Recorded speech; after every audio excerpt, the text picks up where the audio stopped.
ब्रह्मचर्य से बड़ी कोई तपस्या नहीं है। देखो यहां संकोच का त्याग होकर चर्चा हो रही। आप असत आचरण करने में संकोच करें, लेकिन असत आचरणों से कैसे बचा जाता है उन युक्तियों में संकोच मत माने।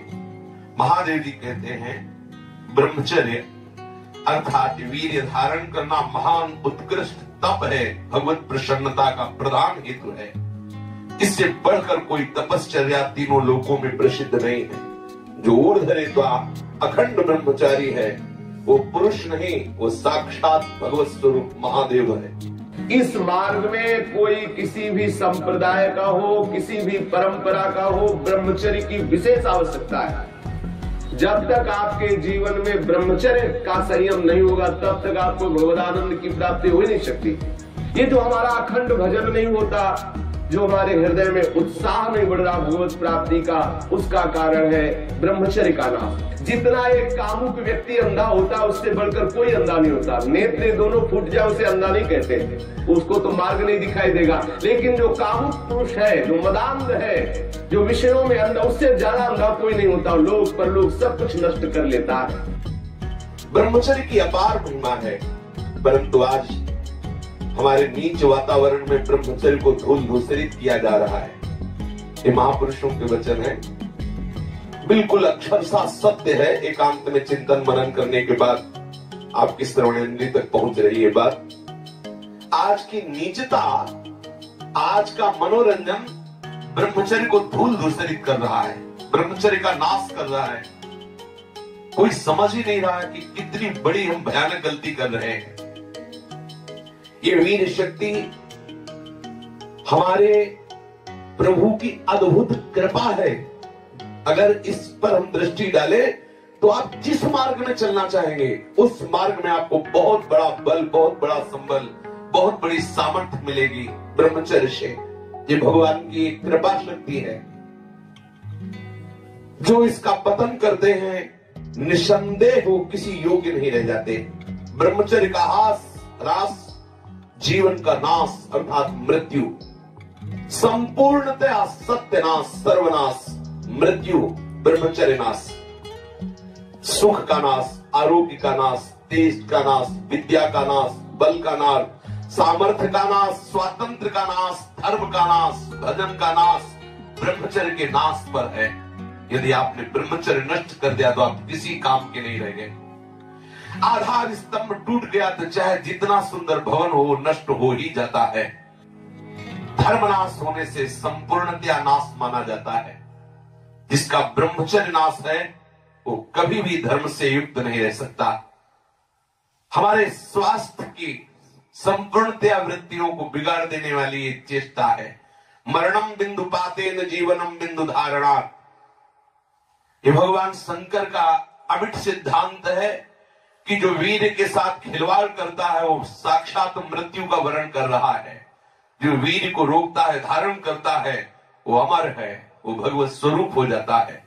ब्रह्मचर्य ही जीवन है और ब्रह्मचर्य का नाश ही महान मृत्यु है।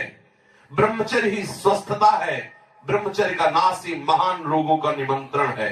जो अपने इस जीवन शक्ति, वीर शक्ति को नष्ट करते हैं उनका लक्षण है वो चिड़चिड़े स्वभाव के हो जाते हैं। थोड़ी सी बात में बहुत गर्म हो जाते हैं, दूसरों को अशांत बना देते हैं, खुद अशांत बने रहते हैं। थोड़ी थोड़ी बात में वो बहुत बड़े अपवित्र कार्य कर बैठते हैं। जिन्हें ब्रह्मचर्य व्रत रखने की बात जिनके जीवन में आए वो महाक्रोधी हो जाते हैं, ईर्ष्यालु हो जाते हैं, पापात्मा बन जाते हैं और घोर विषयों के गुलाम बन जाते हैं। जैसे जैसे उनकी जीवनी शक्ति नष्ट होती वैसे वैसे उनको लगता है कि विषय में सुख और है, इससे नहीं तो इससे, ऐसी वासना बढ़ करके उनकी महादुर्गति हो जाती है। यदि आप अपनी इंद्रियों को नियंत्रित नहीं किए, आपने अपने को संयम में नहीं रखा तो सबसे बड़ी मूर्खता कर रहे हो। आप ठगे गए, अपने आप से आप ठगे गए। सावधान, जिसने अपनी इस जीवनी शक्ति का अपव्यय कर दिया उसका जीवन नष्ट हो जाता है, कुछ भी करने लायक नहीं रहता। वो केवल एक नाटक होता रहता है, अंदर अंदर उसको वही चिंतन चलता रहता है, उसी विषय सुख का। और अवसर आने पर ना प्रगट में अवसर ना आया तो चिंतन मात्र से। देखो इस शरीर में कहीं भी वीर की शक्ति की थैली नहीं है, जैसे पित्त की थैली, ऐसे ऐसे अलग अलग, ऐसे कहीं भी कोई कोष नहीं है। कोई ऐसा शरीर में स्थान नहीं है जहां से आज भी डॉक्टर ऑपरेशन करके निकाल सके कि देखो ये वीर शक्ति का स्थान है। हर नस नाड़ी में वो व्याप्त शक्ति है। जब आप मन से संकल्प करते हैं उसी समय वो पूरे शरीर से संचित होकर एकत्रित हो जाती है। उस एकत्रित होने वाली नाड़ी का नाम है मनोवाह। और जिस समय आपने कामता पूर्वक संकल्प, आगे वर्णन आएगा, संकल्प किया उसी समय आप बेकार हो गए। वो भले किसी कारण से बाद में वो शक्ति नष्ट हो, लेकिन बेकार आप उसी समय से हो गए। इसलिए सावधानी पूर्वक गंदे क्रियाएं, गंदे लोगों का संग और गंदे विचारों को अपने अधीन किया जाए। ब्रह्मचर्य के अभाव में हृदय सूखने लगता है। भगवत प्राप्ति की क्या, संसार की उन्नति की भी भावना नहीं रह जाती। लोक परलोक सब उजड़ा हुआ नजर आता है। जो ब्रह्मचर्य छीण करता है उसकी स्मृति का नाश हो जाता है, नेत्रों में कम दिखाई देने लगता है और लघुशंका के साथ वीर शक्ति का स्खलन होने लगता है। वो जान नहीं पाता, उसकी जीवनी शक्ति नष्ट होने लगती है। वो बिना किसी कारण अशांत बना रहता है, लाखों चिंताएं उसके मन में डुलने लगती है, वो दुर्बल होने लगता है, बड़ा निद्रा का वो वशीभूत हो जाता है। जरा सा निद्रा रही, जरा में हम तो देखते हैं लोग बैठते ही सोने लगते हैं और मोटापा बढ़ जाता है, आलस्य बढ़ने लगता है, उदासी आने लगती है, हृदय में घबराहट पैदा होने लगती है, श्वास अवरोध होने लगता है, कष्ट से श्वास या श्वास तीव्र गति से चलने लगती है, यक्षमा हो जाता है, पृष्ठशूल रोग हो जाता है, कटिवात हो जाता है, शिरोवेदना बढ़ने लगती है, जोड़ों में दर्द होने लगता है, दुर्बल हो जाता है और निद्रा के समय उसका जो शक्ति है वो क्षीण होने लगती, बह जाती, उसको पता ही नहीं लगता। मानसिक अस्थिरता, विचार शक्ति की दुर्बलता, ये भयानक कमजोरियां उसके जीवन में प्रकट हो जाती है, जो इसे मनोरंजन समझता है। सावधान, अगर आप अशांति से हटकर शांति में जाना चाहते हो, दुख से बचकर महासुख का अनुभव करना चाहते हो, तो ब्रह्मचर्य पर दृष्टि दीजिए। ब्रह्मचर्य चारों पुरुषार्थों का, धर्म अर्थ काम का मूल है। ब्रह्मचर्य भोग और मोक्ष प्रदान करने वाला है। वीर अनंत अनमोल सिद्धि है। इसी वीर के बल से जिस देवता को चाहो तुम अधीन कर सकते हो, उसके नाश से तुम पूर्ण पतित नीच बन सकते हो। बिना ब्रह्मचर्य धारण किए हुए कोई पुरुष कदापि किसी भी श्रेष्ठ पद का अधिकार नहीं प्राप्त कर सकता। वीर भ्रष्ट पुरुष कदापि पवित्र नहीं, कदापि धर्मात्मा नहीं, कदापि महात्मा नहीं हो सकता। वो दंभ और पाखंड भले कर ले। बिना ब्रह्मचर्य के प्रत्यक्ष इंद्र भी तुच्छ है, पद दलित है। साधारण मनुष्यों की तो बात है क्या, परमार्थ के पथ पर या व्यवहार के पथ पर जिधर भी तुम जाना चाहते हो, अति आवश्यक है ब्रह्मचर्य। समस्त विद्याओं की सूक्ष्म रहस्य को प्रकाशित करने वाला ब्रह्मचर्य, समस्त वैभवों की सिद्धियों को प्रकाशित करने वाला ब्रह्मचर्य, समस्त सौभाग्य का उदय करने वाला ब्रह्मचर्य। ब्रह्मचर्य सर्वश्रेष्ठ मंत्र है, ब्रह्मचर्य सर्वश्रेष्ठ तपस्या है, ब्रह्मचर्य सर्वश्रेष्ठ बल है, स्वतंत्रता है, महान उन्नति है। ब्रह्मचर्य ही हमारी संपूर्ण सिद्धियों का एकमात्र बीज है, रहस्य है।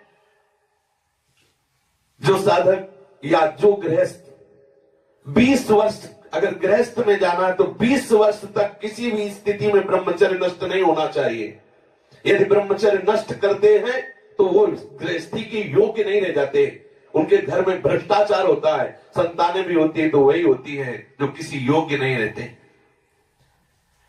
शास्त्र के सिद्धांत से चलने वाले उपासक को, अर्थात भगवत प्राप्ति के मार्ग में चलने वाले उपासक को चाहिए, अगर वो गृहस्थ है तो जब ब्याह हो उसी के बाद शास्त्र मर्यादा से ब्रह्मचर्य खंडित करे, ये उसका उपासना का स्वरूप ही माना जाएगा। लेकिन यदि वैरागी है, भगवत मार्ग का पथिक है, तो अष्ट मैथुनों से बचे। गृहस्थ हो तो उचित संतानोत्पत्ति के लिए भगवत प्रार्थना से युक्त होकर, हे करुणा निधान, मैं आपकी आज्ञा का पालन करने के लिए अपने ब्रह्मचर्य को क्षीण करता हूँ।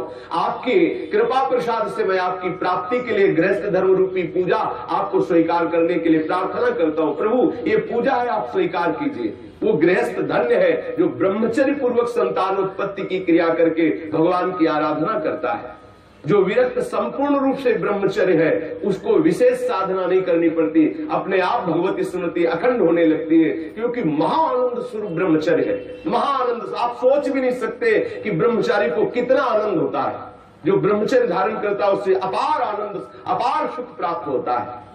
सभी सुखों में सर्वाधिक नष्ट करने वाला सुख एक काम सुख है, सबसे ज्यादा पतन करने वाला यह सुख है, सबसे ज्यादा नाश करने वाला सुख है। इसलिए सावधान, विषय सुख के लिए आप अपने ऐसे अमूल्य जीवन को नष्ट मत कीजिए। पहले जो गृहस्थ जन होते थे ब्रह्मचर्य, 25 वर्ष तक तो सब कोई ब्रह्मचर्य रहता था, चाहे वो गृहस्थ हो, चाहे वो विरक्त में जाना हो, चाहे वो जिस मार्ग में जाना हो। 25 वर्ष तक तो सबकी नींव ब्रह्मचर्य से युक्त होती है। अब 25 वर्ष तक तो हजारों दुर्गति हो जाती है, क्योंकि ऐसे ऐसे साधन चल चुके हैं, ऐसा कुसंग हो चुका है, वो दृश्य देख देख करके उनकी भावनाएं दूषित हो गई, वो अपने को नष्ट कर लेते हैं। फिर क्या रह गया जीवन? ये अमूल्य मनुष्य जीवन किस काम का रह गया? जब 10 वर्ष ब्रह्मचर्य रहकर भगवत भजन करके संतान उत्पत्ति करते थे तो उन माताओं के गर्भ से कोई भगवत प्राप्त करने वाले साधक पैदा होते थे, या कोई महावीर पैदा होते थे जो देश की रक्षा के लिए अपने प्राणों को समर्पित कर देते, जो समाज को सुख पहुंचाने वाले ऐसे बालक पैदा होते थे। ब्रह्मचर्य के बिना पूर्ण, चाहे गृहस्थ हो चाहे विरक्त हो, कोई भी हो, वो पूर्ण पशु जीवन है, पूर्ण पशु जीवन है। सांसारिक व्यक्ति बनकर के मत अपने जीवन को नष्ट करो, आप अपने हाथों से अपना नाश कर रहे हो। ध्यान रखो, ये गलती जो तुम कर रहे हो ये आपको दोबारा मनुष्य जीवन मिलने वाला नहीं है। ऐसी गलती करके तुम्हें बहुत पछताना पड़ेगा। मौज मस्ती, लोग काहे की मौज मस्ती? धर्म मर्यादा का नाश करके, गुरुजनों की बनाई हुई शास्त्र मर्यादा का नाश करके तुम सुख प्राप्त कर सकते हो।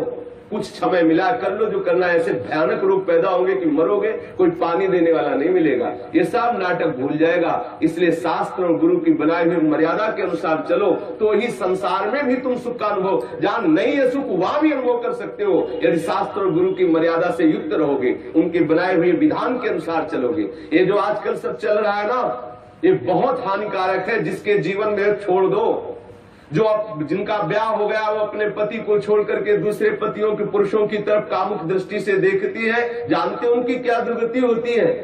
हाँ, पति वंचक परपति रति करई, नौरो नरक कल्प शत परई, और विधवा होए पाए तरुणाई, अगला जन्म होगा और वैधव्य को प्राप्त हो जाएगी। जो पुरुष अपनी पत्नी का त्याग करके पर स्त्री से गमन करता है तो नरक में जाकर के उसको तपाए हुए लोहे की लाल लाल ऐसे स्त्री आकृति से उसे हजारों वर्षों तक चिपकाया जाता है और जलता रहता, वहां मरना तो है नहीं। ऐसा मत सोचो कोई देख नहीं रहा। जैसी थरिवंश नरक गति दुर्भर यम द्वारे कटियत नख छीके, वहां ऐसा हिसाब है कि कहां छीका, किस लिए छीका, और आपकी नाक काट दी जाएगी। मतलब वहां उंगली उठाने पर आपको दंड है, किस लिए उठाया, किसको उठाया, किस कारण से उठाया, किस समय में उठाया, एक एक वस्तु का हिसाब है। आप समझते हो मुझे कौन देख रहा है, क्या जान रहा है, मौज मस्ती ले लो। कुछ समय दिया गया आपको, ये मनुष्य जीवन कुछ समय दिया गया। आप चाहे जो कर लो, चाहे जितना दुराचार कर लो, या सदाचार करके श्री कृष्ण को रिझा लो, या दुराचार करके नरक की यात्रा कर लो। बहुत सावधान। यहां वर्णन कर रहे हैं महापुरुष जन कि जो जीवन में ब्रह्मचर्य शक्ति है, जिसे शुक्र कहते हैं, जिसे वीर शक्ति कहते हैं, इसका जो नाश करता है वो भयानक रोगों से ग्रसित हो जाता है। इसका एक नियम है, गृहस्थ धर्म का नियम है। इस पर हमारे शास्त्रों में सब वर्णन, इसीलिए सत्संग करना चाहिए। अब क्या है, आज मनोरंजन, लोगों को रिझाना, वक्ताओं को पसंद आ गया है और जो श्रोता है उनको वही पसंद आता है। थोड़ी देर चटकीली बातें की, संगीत बजा, नाचे कूदे, घर गए, बोले कथा सुन के आए हैं। कथा का तात्पर्य, सत्संग का तात्पर्य आपका कुसंग का त्याग हो जाए।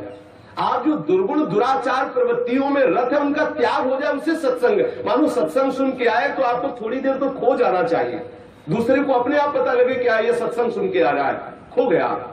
अपने अंदर की कमियों को देख देख करके वो रो रहा है, हे करुणा निधान, मैं इतना नीच हूं, अभी तक तो मैं जान ही नहीं पा रहा था कि ये गलतियां हैं, मैंने कितनी गलती की, हे करुणा निधान, अब मुझे इन गलतियों से उबारो। सत्संग वो वस्तु है जो अपनी ब्रह्मचर्य शक्ति को नाश करता है, तो उसकी शारीरिक शक्ति नष्ट हो जाती है, चेहरा पीला होने लगता है, चेहरे में झुर्रियां पड़ने लगती हैं, नेत्रों की शक्ति जाती रहती है, नेत्रों के आसपास नीली नीली रेखाएं प्रकट हो जाती हैं, आंखें धस जाती हैं और चेहरे में वो कांति नहीं रह जाती, अर्थात कांतिहीनता आ जाती है, याददाश्त नष्ट हो जाती है।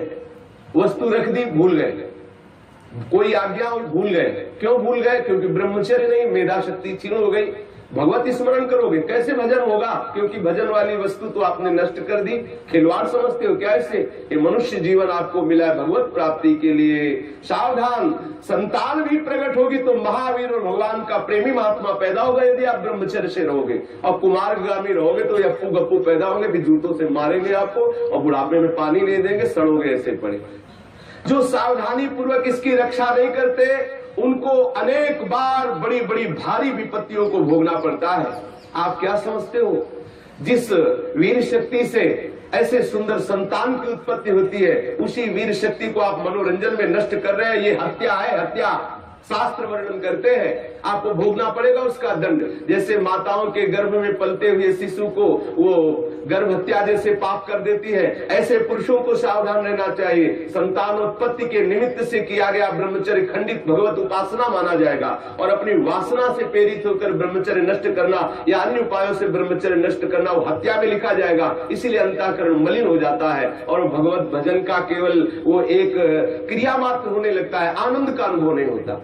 आपको यदि भगवत प्रेम प्राप्त करना है, भगवत भक्ति प्राप्त करना है, तो आप अपनी जीवनी शक्ति की रक्षा कीजिए। आप अपनी जो आंतरिक वृत्ति कामुक हो चुकी उसको संभालने की चेष्टा कीजिए। जो अपने स्नायु तंत्र को पुष्ट रखना चाहते हैं उनको अपनी इस मूर्खता को खोना होगा। क्या मूर्खता? वो सोचते हैं कि मैं विषय में अपनी ब्रह्म शक्ति को नष्ट करके, बादाम पा करके, दूध पी करके, मकरंद ध्वज खा करके और हम अपने को फिर पुनः पुष्ट कर लेंगे। ध्यान रखना, ये जितना पाओगे उतनी वासना पुष्ट होगी।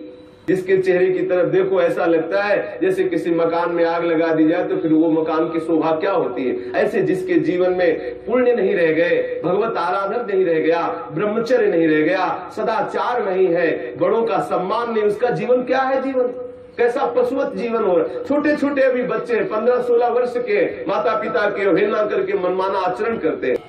ये जो ब्रह्मचर्य, इस पर विशेष ध्यान दिया जाए। यदि हम ब्रह्मचर्य पर ध्यान नहीं देते तो स्मरण शक्ति का नाश, शरीर में मोटापा, दिल की कमजोरी, अस्मायिक वृद्धावस्था का प्रकट हो जाना, नपुंसकता, नेत्रों के रोग बढ़ना और नाना प्रकार से अंदर ही अंदर सब खोखलापन हो जाना। ऊपर से हष्ट पुष्ट दिखाई देंगे लेकिन अंदर से पूरी शक्ति का नाश हो जाने के कारण वो मूर्ख हो जाते हैं। मतलब बुद्धि भी मूर्ख हो जाती है, शरीर भी शिथिल हो जाता है, किसी काम के नहीं रह जाते हैं। ये मत समझो कि इतना ही सुख है, यहां तो सुख है ही नहीं। ये जो बच्चे, बच्चियां, माताएं, बहनें या पुरुष अपनी वासना का शिकार हो चुके हुए हैं, उनको खेद करना चाहिए बात सुनकर और सावधानी पूर्वक आगे बढ़ना चाहिए परमार्थ में। गलती का पोषण नहीं करना चाहिए। आज हमारी ऐसी बेईमानी है कि हम अंदर की इन गलतियों को छुपाते हैं और थोड़ा सा भी गुण होगा तो उसका प्रचार करने लगते हैं। अंदर की गलतियों को गलती मान करके उनको दूरी किया जाए, चाहे वो बच्चा हो, चाहे वो जवान हो, चाहे बूढ़ा हो। गलतियों को छोड़ करके भगवत मार्ग में आगे बढ़ो तो आनंद का अनुभव होगा।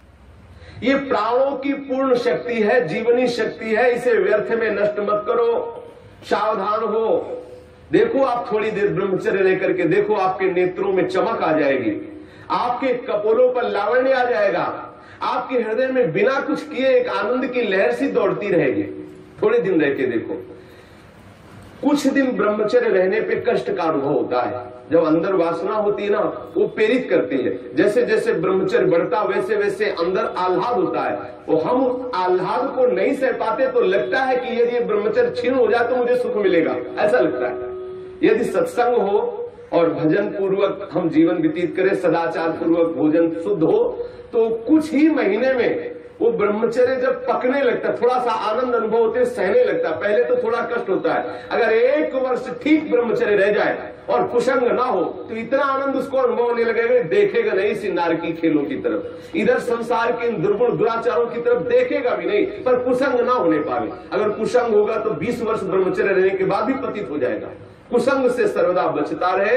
1 वर्ष अगर ब्रह्मचर्य हो सकता है, थोड़े दिन कठिन लगे क्योंकि गलत अभ्यास हो गए, 1 वर्ष ब्रह्मचर्य रहिए। अपने आप स्वाभाविक जो क्रिया होती है उस पर दृष्टि मत डालिए, आप अपने संकल्प से कोई गलत कार्य मत कीजिए और ब्रह्मचर्य रहिए, तो आपको आनंद का अनुभव होने लगेगा। भजन करना नहीं पड़ता, अपने आप भजन होता है। नींद कम हो जाती है, आसनों पर जितनी देर चाहो आराम से बैठ सकते हो, और कोई भी रोग हो वो अपना पूरा प्रभाव नहीं डाल सकता क्योंकि आपके अंदर ब्रह्म शक्ति विराजमान है। जो ब्रह्मचर्यहीन हो जाता है वो भजन का लाभ नहीं ले सकता है। मन, प्राण तथा ये ब्रह्मचर्य, ये तीनों एक ही है।